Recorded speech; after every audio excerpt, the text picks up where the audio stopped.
नमस्ते दोस्तों, आजकल हमारे देश में आधार भी एक चर्चा का विषय बना हुआ है।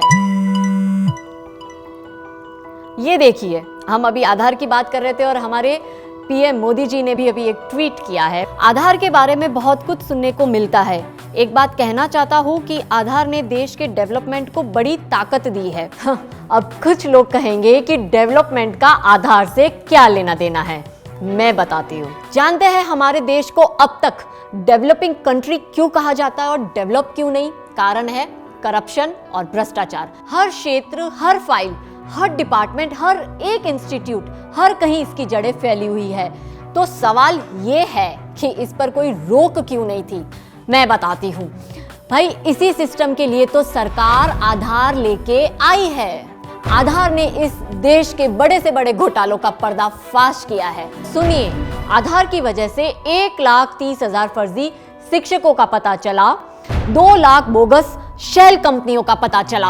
आधार की मदद से 1.5 करोड़ बोगस राशन कार्ड भी सामने आए। आधार के जरिए ही 4 लाख फेक स्टूडेंट्स का पता चला। और सुनिए, आधार की वजह से 500 गुमशुदा बच्चों का भी पता चला।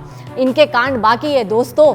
ये भी सुनिए कि 3.5 करोड़ बोगस एलपीजी का भी अगर पता चला है तो वो सिर्फ आधार की वजह से ही। 15 लाख बोगस पान कार्ड ढूंढ निकाले। आधार की वजह से ही मनरेगा के 87 लाख बोगस जॉब कार्ड का भी पता चला।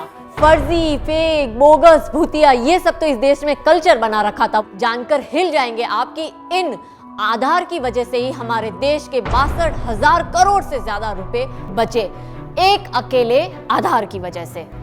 आधार को सिस्टमाइज किया जा रहा है, इसलिए हो रहा है विरोध। आधार बस एक कार्ड बनकर जेब में पड़ा रहता तो नहीं होता विरोध, जैसे कांग्रेस ने शुरू करके छोड़ दिया था। और हाँ दोस्तों, इस देश में 12 लाख करोड़ से अधिक का घोटाला करने पर इतना विरोध नहीं होता जितना आज भ्रष्टाचार को रोकने पर हो रहा है। वाह रे मेरे देश प्रेमी बुद्धिजीवियों, कमाल का देश प्रेम है आपका। और सुनिए, मोदी जी ने जो कहा था ना खाऊंगा ना खाने दूंगा, ईमानदार 56 का सीना लेकर घूमेंगे और यदि बेईमानों को डर लगता है तो ये डर अच्छा है। काजल हिंदुस्तानी की तरफ से जय हिंद।